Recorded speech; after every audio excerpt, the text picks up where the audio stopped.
we have with us my senior colleague, Mr. Amitabh Sinha, who's going to explain at length about the entire controversy surrounding the resignation of the Nehru Memorial Museum and Library Director, Mahesh Rangarajan.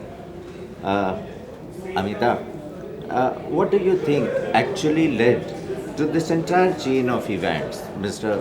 Rangarajan's resignation and the controversy which preceded it? Uh, Pradeep ji, as we all of us know, uh, the initial trigger came from Minister of State for Culture Mahesh Sharma questioning the appointment of Mahesh Rangarajan last year.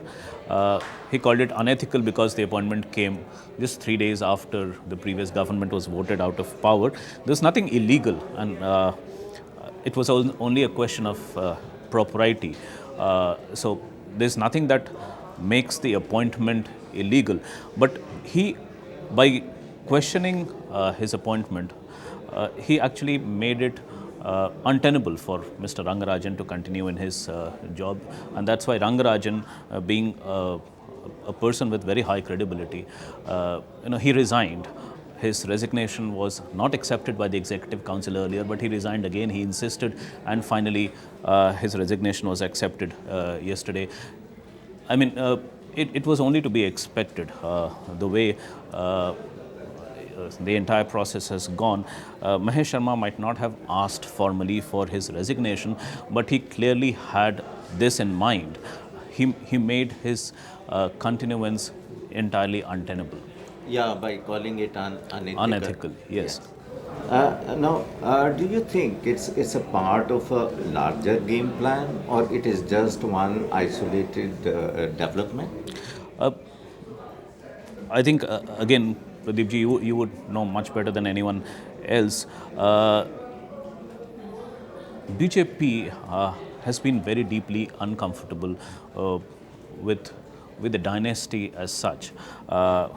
Not so much with Nehru probably, but certainly with Nehru's descendants, Indira and later on Rajiv, and certainly the extended family.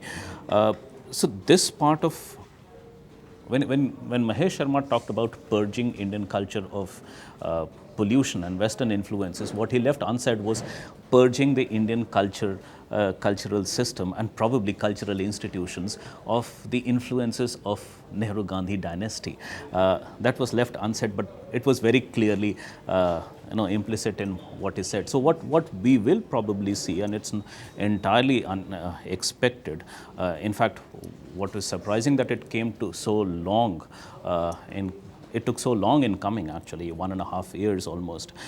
What we will see from here on is that a lot of these cultural institutions, which have so far been dominated by appointments which were supposedly close to the Nehru-Gandhi dynasty, supposedly having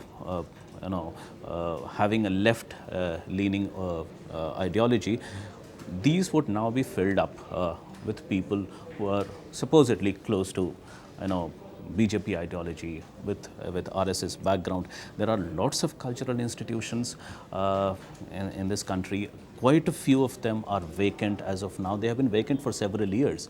The appointment process is going on, some of them. So we'll see a lot of new faces, probably unheard of names, because BJP has been out of power mostly. So a lot of these unheard of names probably would come into these places, names which BJP probably finds much more comfortable with. Now, when the focus shifts to the new appointments, starting with the appointment of a successor to Rangarajan, now, what do you think should be the bar while they select people? Well, it's all right that they would select people who are favorably inclined towards them in the political sense. So, apart from being politically correct appointments, what should be the bar for the selection of Rangarajan's successor, one, and also, as you pointed at other vacancies also, appointing people to those positions too? So, as you rightly mentioned, probably it's par for the course if the government in power finds it convenient to have people to its liking, and of its own ideology to be in places, in important places, not just in cultural institutions but elsewhere as well. But I guess BJP would be wary of, you know, repeating the kind of mistakes that it made in the Film and Television Institute of India in Pune, wherein Mr. One Gajendra Chauhan was brought in. The problem with such an appointment is, it's very okay to have people of your liking in the place, but you should also have people who would be above, whose credibility is beyond doubt. Mr. Mahesh Rangarajan, we don't know what his political inclination was, but nobody was doubting his credibility. And there are lots of people around which BJP might be very comfortable with, whose credentials are very well acknowledged.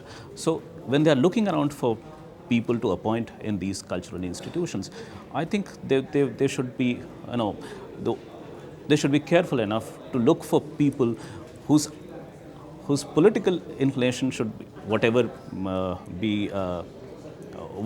it is, but at least they should look at their credentials.